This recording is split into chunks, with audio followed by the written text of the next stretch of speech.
ಪ್ರಚಾರಕ್ಕೆ ಬರದೇ ಇರುವ ಸಂಸದ ಜಯಂತ ಸಿನ್ಹಾಗೆ ಬಿಜೆಪಿ ನೋಟಿಸ್ ಅನ್ನು ಕೊಟ್ಟಿದೆ. ಬಿಜೆಪಿಯ ಎಂಪಿ ಇವರು. ಆದರೆ ಪ್ರಚಾರಕ್ಕೆ ಮಾತ್ರ ಬಂದಿಲ್ಲ. ಎಲ್ಲಿಯೂ ಕೂಡ ಬಿಜೆಪಿಯವರಿಗೆ ಬಂದು ವೋಟ್ ಹಾಕಿ ಅಂತ ಹೇಳಿ ಜಯಂತ ಸಿನ್ಹಾ ಬಂದು ಪ್ರಚಾರವೇ ಮಾಡಿಲ್ಲ. ನೀವು ಯಾಕೆ ಪ್ರಚಾರಕ್ಕೆ ಬರಲಿಲ್ಲ ಅಂತ ಹೇಳಿ ಶೋಕಾಸ್ ನೋಟಿಸ್ ಅನ್ನು ಬಿಜೆಪಿ ಇವರಿಗೆ ಜಾರಿ ಮಾಡಿದೆ. ಬಂಡಾಯ ಎದ್ದಿದ್ರು ಹಜಾರಿಬಾಗ್ನ ಸಂಸದ ಜಯಂತ ಸಿನ್ಹಾ. ಬಿಜೆಪಿ ವಿರುದ್ಧನೇ ಬಂಡಾಯ ಎದ್ದಿದ್ರು ಇವರು. ತುಂಬ ಜಾಸ್ತಿ ಮತಗಳಿಂದನೇ ಗೆದ್ದಿದ್ದಂಥ ಎಂಪಿ ಇವರು. ಟಿಕೆಟ್ ಕೈ ತಪ್ಪಿತ್ತು ಇವರಿಗೆ. ಇಲ್ಲಿ ಅನಂತಕುಮಾರ್ ಹೆಗಡೆಗೆ ಕೈ ತಪ್ಪಿತ್ತಲ್ಲ, ಸೇಮ್ ಅದೇ ಥರ ಅಲ್ಲಿ ಜಯಂತ ಸಿನ್ಹಾಗೆ ಟಿಕೆಟ್ ಕೈ ತಪ್ಪಿತ್ತು ಅನ್ನೋ ಕಾರಣಕ್ಕೆ ಜಯಂತ್ ಸಿನ್ಹಾ ಮುನಿಸ್ಕೊಂಡಿದ್ರು.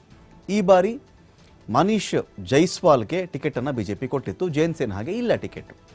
ಕಾಂಗ್ರೆಸ್ನ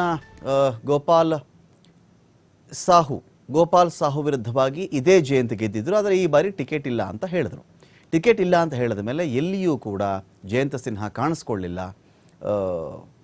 ಪ್ರಚಾರದಲ್ಲಿ ಅಂತ. ಇವ್ರು ಯಾರು ಗೊತ್ತಾ? ಜಯಂತ್ ಸಿನ್ಹಾ ಅಂದರೆ ಮಾಜಿ ವಿತ್ತ ಸಚಿವರಿದ್ರಲ್ಲ ಯಶವಂತ ಸಿನ್ಹಾ ಅವರ ಮಗ ಜಯಂತ ಸಿನ್ಹಾ ಅವರು.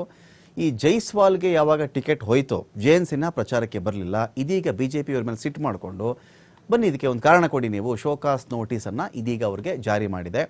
4,79,000 ಮತಗಳ ಅಂತರದಿಂದ ಇದೇ ಜಯಂತ ಸಿನ್ಹಾ ಗೆದ್ದಿದ್ರು. ಯಶವಂತ್ ಸಿನ್ಹಾ ಅವರ ಮಗ ಇವರು.